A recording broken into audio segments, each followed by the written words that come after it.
তাদের শৈশব কত সহজ ছিল। দীপা ছিল সবসময় সবার প্রেরণা। হঠাৎ করেই তার এমনভাবে অদৃশ্য হয়ে যাওয়া।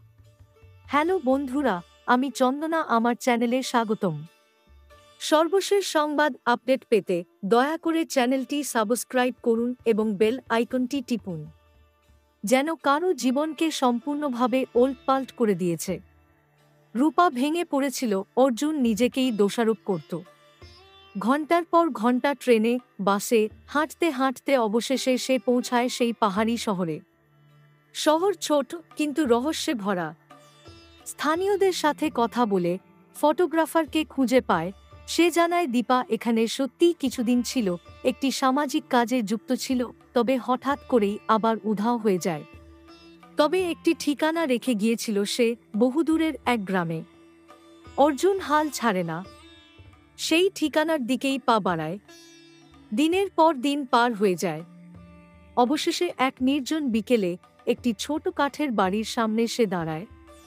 দরজা খুলে এক মেয়ের মুখোমুখি হয়।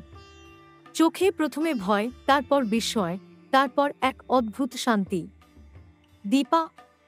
দীপা জানে অর্জুন এসে গেছে, মানে রূপাও জানে সে কোথায়। অর্জুন বলে, চলো, ফিরে চলো। রূপা অপেক্ষা করছে। দীপা থেমে যায়, চোখের কোণে জল।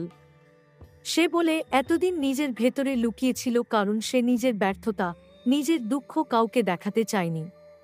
কিন্তু এখন অর্জুনের চোখে সে দেখে এক ধরনের সাহস, যা তাকে নতুন করে ভাবতে শেখায়। অবশেষে তারা ফিরে আসে। বিদেশের সেই শহরে আবার দেখা হয় তিনজনের। রূপার চোখে আবার আলোর ঝিলিক। তারা একে অপরের মুখের দিকে চেয়ে থাকে। কোনো কথা নেই, শুধু একটা বোঝাপড়া, একটা নতুন শুরু। কখনো কখনো সম্পর্ক